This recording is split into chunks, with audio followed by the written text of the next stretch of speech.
Welcome to HK Citizen Podcast. This is the deep dive where we take a look at various sources, articles, reports, even our own notes, and pull out the key insights, the surprising details, and, well, just enough context to help you feel really up to speed. And we're your guides today. We're both journalists with hkcitizen.net, and actually the sources we're digging into are articles and analysis we've put together recently for the website. That's right, and we're calling this particular deep dive This Week Unpacked. We're essentially peeling back the layers on some really significant global and UK events and reports from the past week. Things that show important shifts, politically, socially, economically, environmentally too. Yeah, our mission today is to unpack 8 quite distinct stories. We want to cut through the noise a bit, get to the core facts, understand what they really mean, the implications, and maybe even find some connections between them you might not expect. It's definitely a packed week. We're covering quite a range. We'll be looking at Hong Kong's freedom score, quite a stark drop there. The 47 Democrats case updates. King Charles's visit to Canada, that leaked memo shaking things up in the Labour Party, the really tragic events of the Liverpool victory parade. Yeah, that was awful. The proposed height to London's congestion charge, the London mayor's cannabis decriminalization push, and finally, new UK reservoirs getting the green light. So quite a lot to get through. Let's jump right in, starting with that Freedom House report on Hong Kong. Okay, let's unpack this one first. The headline figure from the Freedom House 2025 report is, well, it's pretty alarming. Hong Kong's score is down to just 40 out of 100, an historic low. Yeah, and remember, it was 67 back in 2007, so that's a huge drop. The report itself uses really strong language, calling it a Waterloo-style collapse. And looking closer, the breakdown is stark too, isn't it? It really is. For political rights, just 9 out of 40. Yeah. And for civil liberties, 31 out of 60. Now compare that. Taiwan, considered free, scores 94. Mainland China scores 9, same as Hong Kong now, and Tibet is 0, both not free. So Hong Kong is really close to losing that partly free status. It's right on the edge, yeah. The concern is it's heading towards not free. And our sources, the articles we wrote, they pinpoint the specific things driving this fall. For political rights, the electoral process score is almost 0. That 2021 overall, the vetting... The Patriots-only vetting, yeah. Exactly. It basically shut out pro-democracy candidates. And you saw the result in the 2024 District Council election turnout was just 27.5%. The report sees that as, deep public disengagement. Or maybe distrust. And political pluralism, the report says, is pretty much gone. Opposition groups dismantled. That 47 Democrats case, which we'll talk more about later, is a key example of that. And on the civil liberties side? Just as worrying. Freedom of expression dropped to 1 out of 4. We saw Apple Daily forced to close. A Hong Kong Journalists Association survey found 92% of journalists admit to self-censorship now. 92%. Wow. Then there's associational rights. Getting permits for protests if you're critical of the government is almost impossible. Many NGOs have disbanded.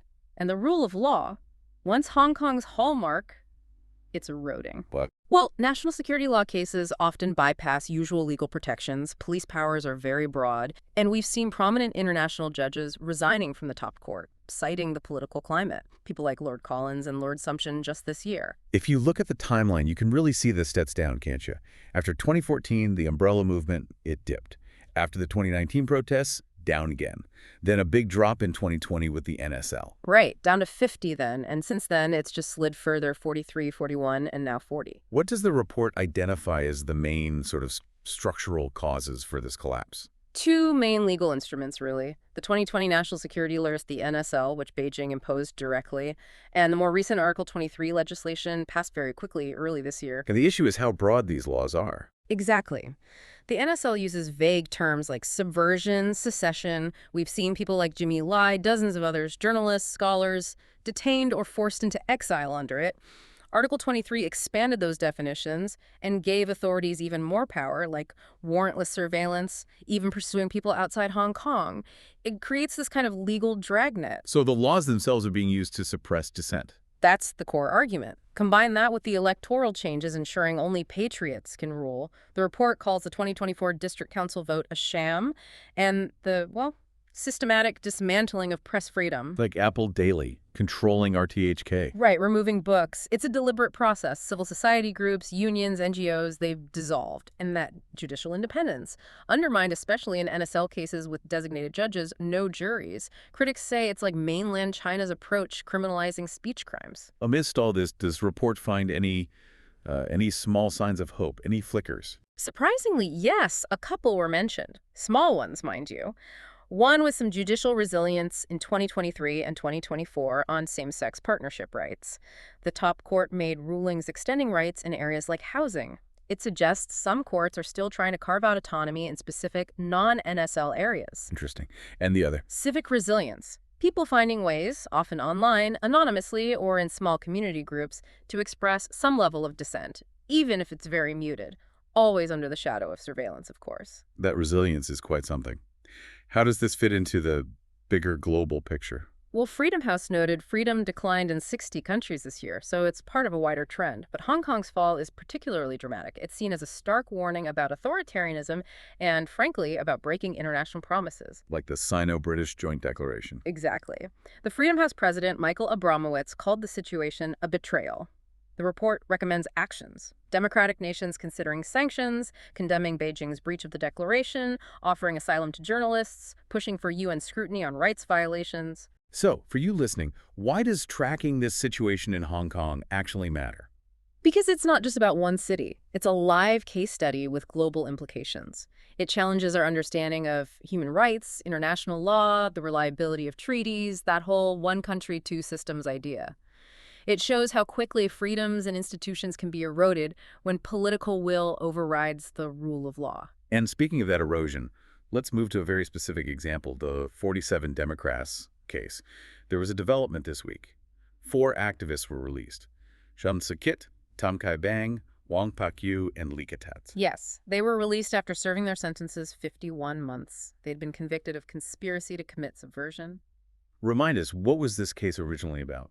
It goes back to 2020. Pro-democracy figures organized an unofficial primary election. The idea was simply to coordinate candidates for the Legislative Council election to try and win a majority fair and square. So the government saw it differently. Very differently. They arrested dozens under the National Security Law, Article 22. The charge was conspiring to subvert state power. The argument was that planning to win a majority and potentially block the budget was subversive. In the end, 45 of the 47 were convicted, with sentences from about 4 years up to 10 years. These 4 got 51 months. And their release. The reports mentioned tight police surveillance. Sham's Kit apparently said something quite revealing. He did. He spoke briefly about family, but also mentioned needing to navigate the current red lines. That phrase, red lines, speaks volumes. How so? It shows the chilling effect. Even after serving time, there's this palpable sense of undefined boundaries. The NSL from 2020, or Article 23 from this year, they've created a climate where you have to constantly guess what might cross a line. So how have these laws, taken together, impacted freedoms, according to our sources? Multiple ways. Judicial independence is hit by using designated judges, no juries for NSL cases. Things that were normal politics, like primaries, become crimes what critics call crime by speech, mirroring the mainland. And free speech itself. Severely stifled. Open criticism is rare. Sham's comment about red lines shows that constant self-censorship. Civil society is dismantled, major groups gone, political participation blocked. The primary itself was criminalized. Organized opposition is just too risky now. This whole process is often called the mainlandization of Hong Kong. That's the term used, yes. Yeah. The NSL and Article 23 are seen as aligning Hong Kong's legal and political systems much more closely with mainland China's, undermining that promised high autonomy. We even see cross-border actions like warrants for activists overseas. And there are economic knock-on effects. Seems so. The sources mention a 2024 IMF report flagging a decline in Hong Kong's rule of law ranking and observations about foreign firms scaling back. It suggests this is impacting its global business appeal, too. For you listening, why is that concept of red lines so important to grasp? Because it captures the reality of living under this new legal regime. It's about the invisible fences.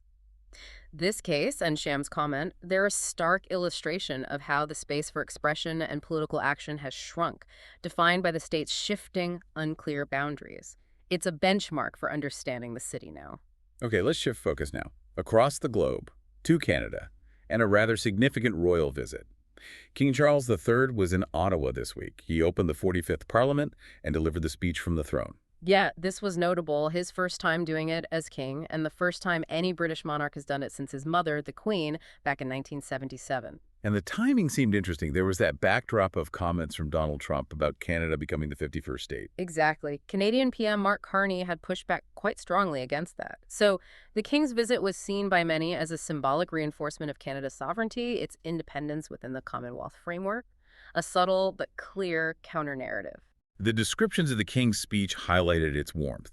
Yeah. He spoke about sovereignty, democracy, freedom, apparently quoting "strong and free from Canada" got a standing ovation. That's right. Now, the speech itself outlines the Canadian government's agenda, PM Carney's priorities, like the economy, climate change, Indigenous reconciliation, healthcare. It's drafted by them.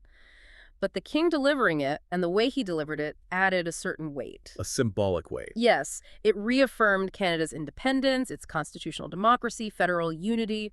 He also praised Canada's multiculturalism, its global role on things like human rights and the environment. It follows a precedent set by Queen Elizabeth II, who did this 3 times. Her visits were seen as important for Commonwealth ties, especially the 1977 one during constitutional debates in Canada. Yes, her presence then was seen as supporting Canadian unity. King Charles's visit seemed to aim for a similar tone.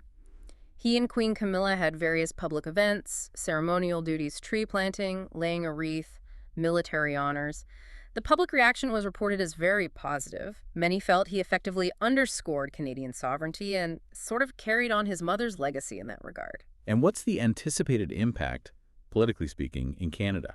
Analysts suggest it could bolster national identity, strengthen Canada's international stance, especially after those Trump comments. For Carney's government, it lends a bit of diplomatic heft to their agenda launch.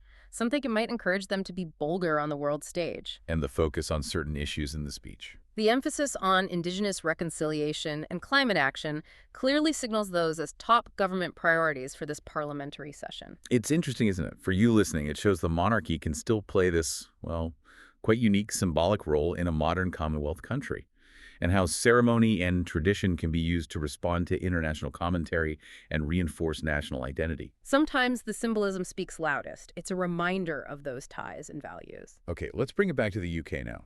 Domestic politics.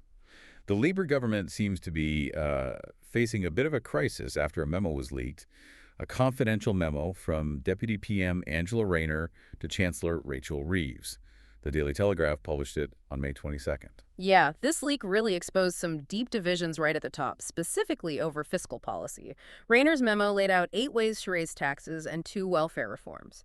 The goal, to raise £3-4 billion a year. And crucially, why did she want that money? Specifically to stop planned cuts to public services. She explicitly mentioned saving the winter fuel allowance, which helps millions of pensioners.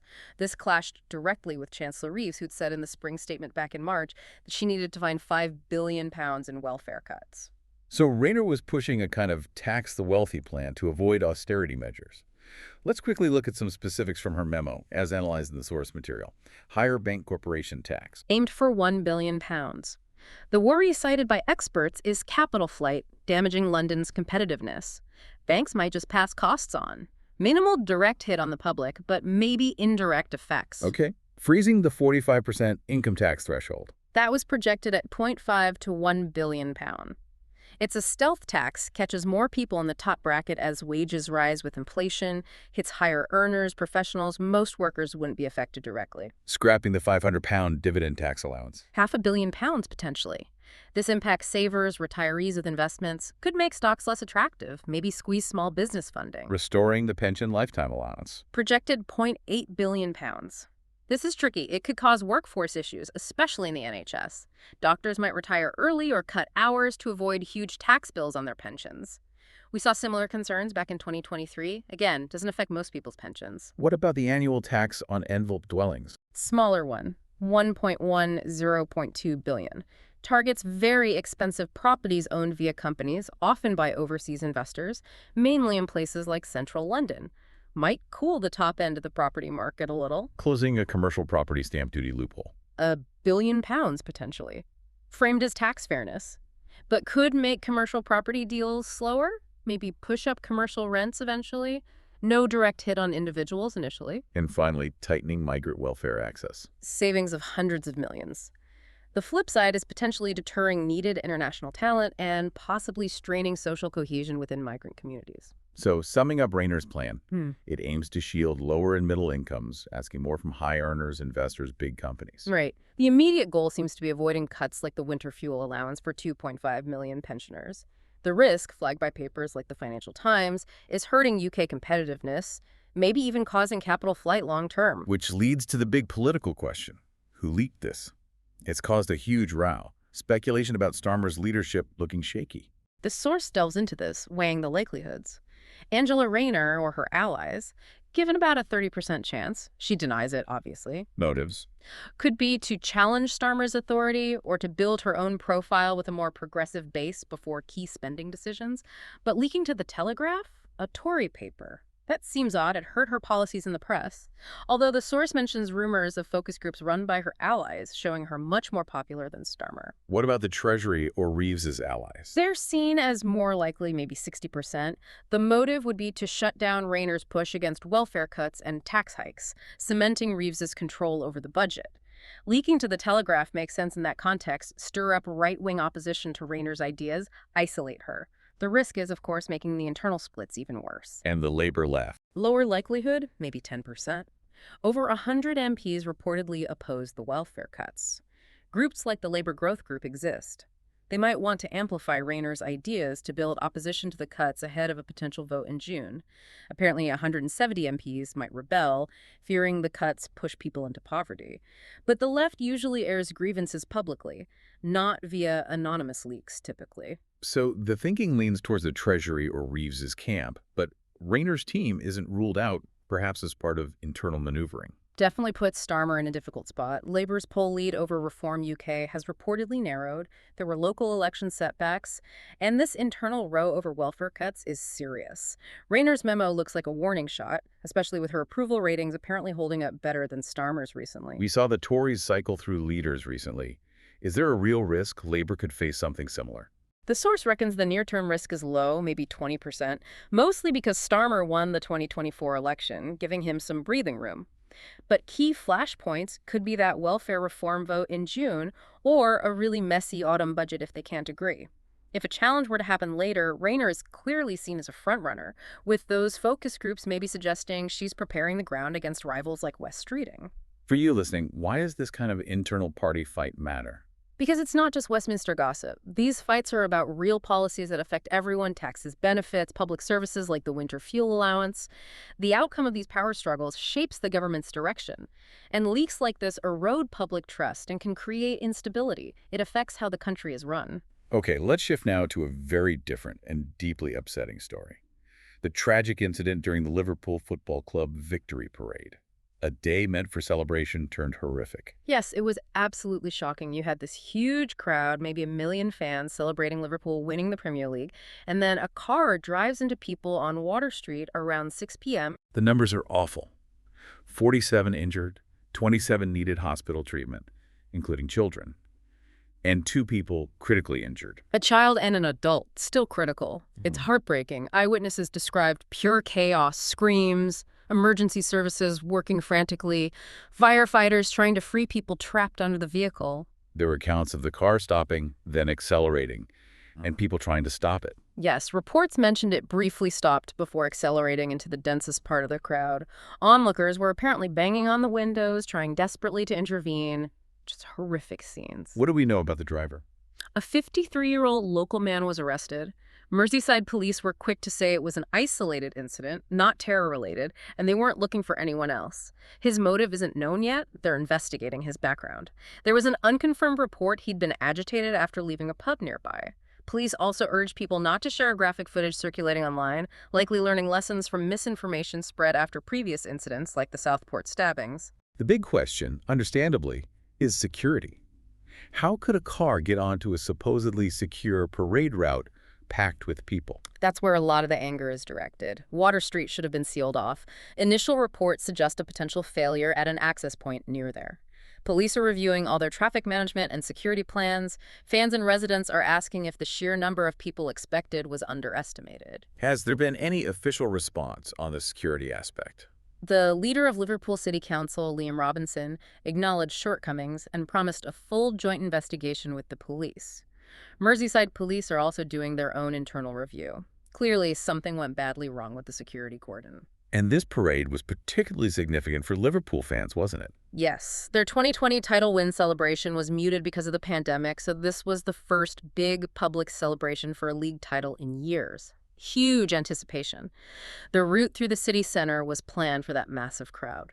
What was the national reaction? Shock and sympathy across the board. PM Keir Starmer called it harrowing, spoke to the Liverpool mayor, praised emergency services, and made that point. Children should be able to celebrate their heroes safely.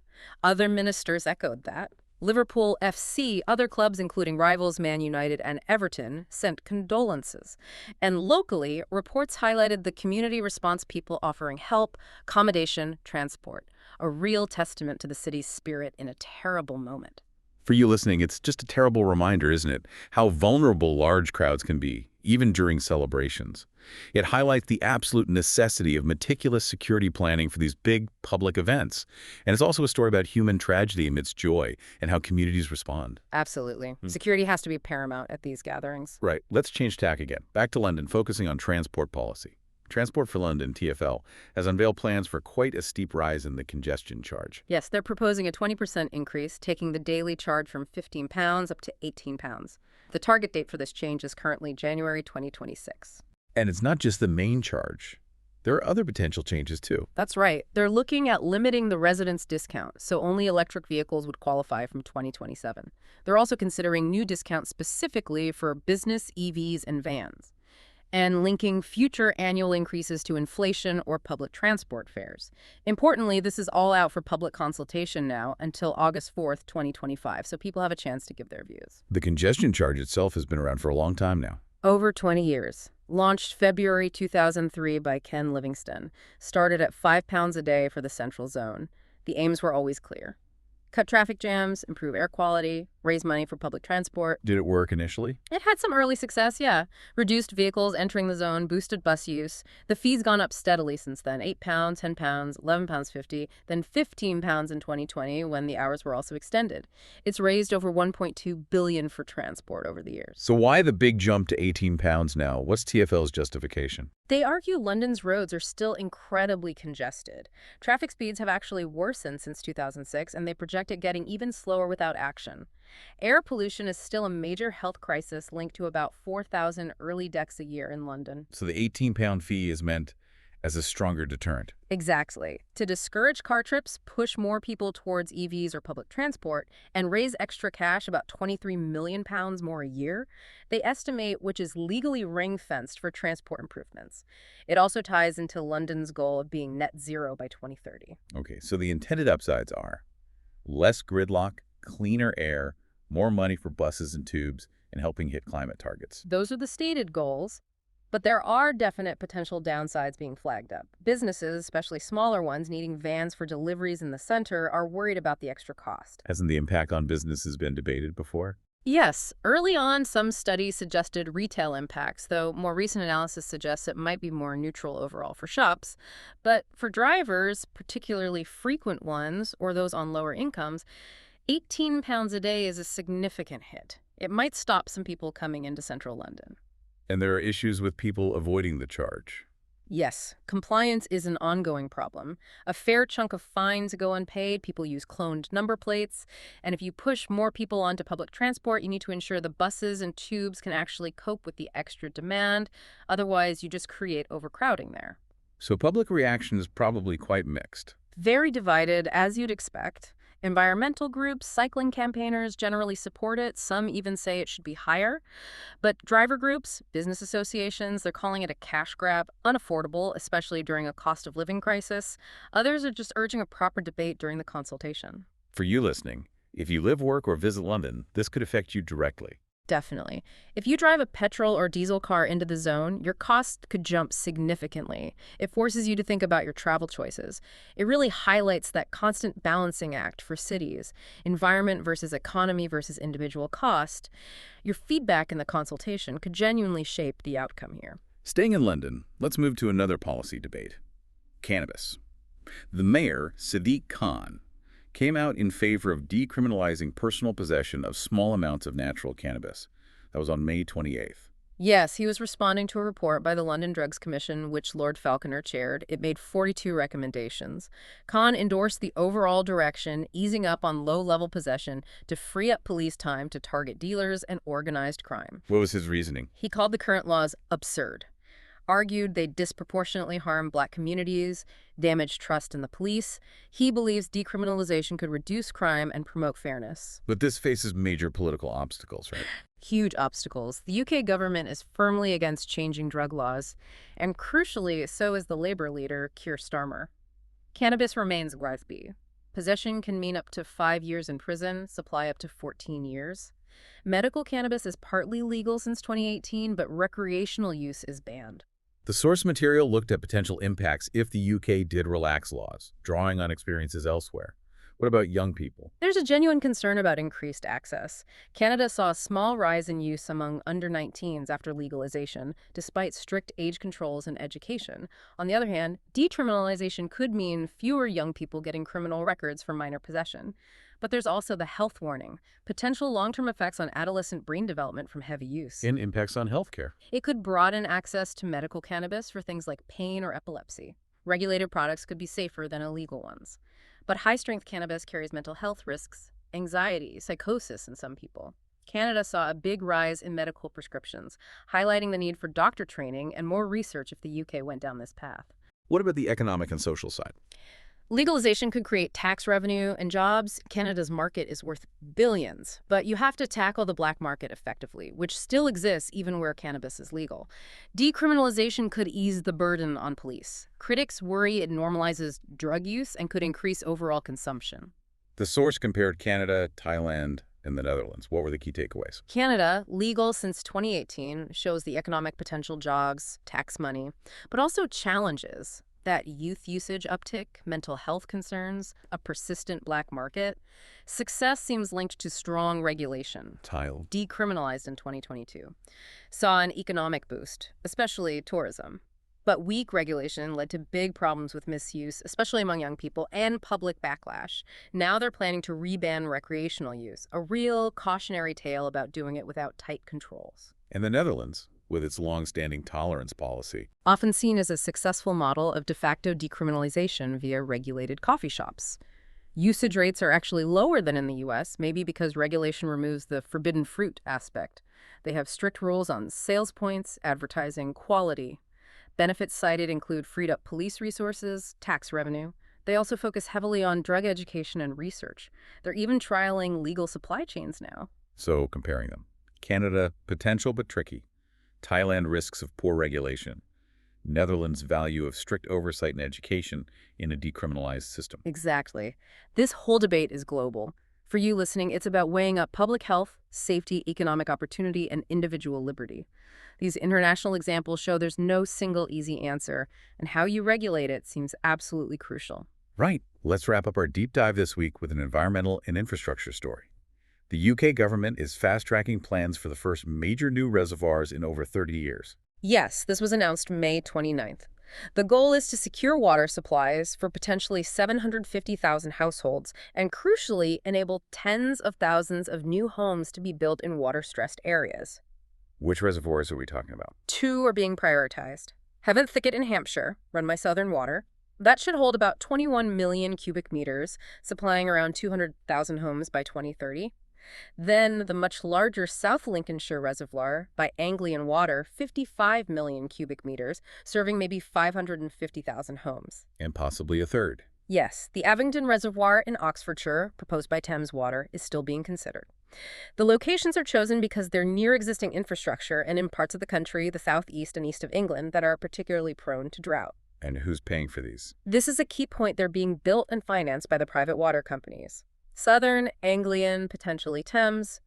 The government's role, through DEFRA, is mainly to speed up the planning process, maybe easing some environmental assessments, offering tax breaks. But relying on the private water companies is controversial, isn't it? Hugely controversial. They've faced years of criticism since privatization in '89 for allegedly prioritizing shareholder payouts over investing in infrastructure, things like fixing leaks or building resilience. That University of Greenwich study from 2023 claimed consumers pay billions extra each year due to profiteering. So there's a real fear that customers will just end up footing the bill for these reservoirs through much higher water charges. So are these reservoirs the whole solution to the UK's water stress problems? They're a significant step, no doubt. Together, the two main ones add 76 million cubic meters of storage. That's a vital buffer against drought and needed for housing growth. But are they a silver bullet? No. Oh, yeah. UK water consumption per person is still very high, about 150 liters a day. These reservoirs only meet a fraction of that demand. Climate change makes rainfall less reliable. And the massive elephant in the room is leakage from old pipes. Thames water loses 600 million liters a day to leaks. That's like wasting a whole reservoir's worth of water every few months. So what else needs to be done? Are there alternatives mentioned? Yes, the source suggests looking at places like Hong Kong, which uses big public campaigns to reduce demand and has invested heavily in desalination, turning seawater into drinking water. The UK only has one major desalination plant. Experts argue you need a mix. Build new storage, yes, but also invest massively in fixing leaks, promoting water efficiency, and exploring technologies like desalination. What about environmental concerns? Environmental groups are definitely worried. Building huge reservoirs inevitably impacts local ecosystems, wetlands. Groups like Greenpeace argue the focus should be on sustainability first, fix the leaks, reduce demand, and public trust in the water companies themselves is very low after all the sewage spill scandals. People doubt if they can deliver these projects effectively and responsibly. Water security is a huge issue, globally and here. For you listening, this brings up direct questions. How might these projects affect your water bill? And fundamentally, where should the balance lie, building big new things or fixing the system we have and using less? It really captures that tension between needing new infrastructure for growth and climate adaptation versus the responsibility of the private sector and the need for conservation. A complex challenge. Well, that certainly was a packed This Week Unpacked. Mm-hmm. We've covered a huge amount, from fundamental freedoms under pressure in Hong Kong to domestic political battles, public safety concerns, urban policy debates, and vital resource management here in the UK. It really does show how interconnected things are, doesn't it? You see similar themes popping up: state power, individual rights, economic pressures, environmental challenges playing out in very different contexts around the world and right here at home. So after diving into all of that, what's maybe one provocative thought for you, our listener, to take away and consider? I think it comes back to that recurring tension we've seen across these stories.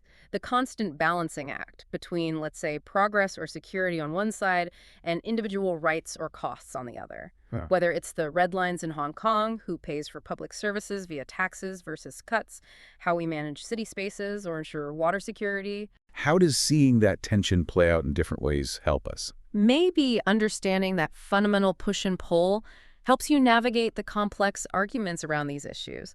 How does that constant tension manifest in the decisions being made that affect your life? And perhaps, where do you stand within those trade-offs? Something to mull over. A really good point to end on. Thank you for joining us for this deep dive, This Week Unpacked. Yes, thank you for listening. Remember, you can find more news, analysis, and commentary from us and our colleagues over at hkcitizen.net. Check out the website and our social media channels. And just a quick heads up, we are planning a special program for June 4th, so please do tune in for that if you can. Until next time, goodbye. Goodbye for now. This program was produced in London.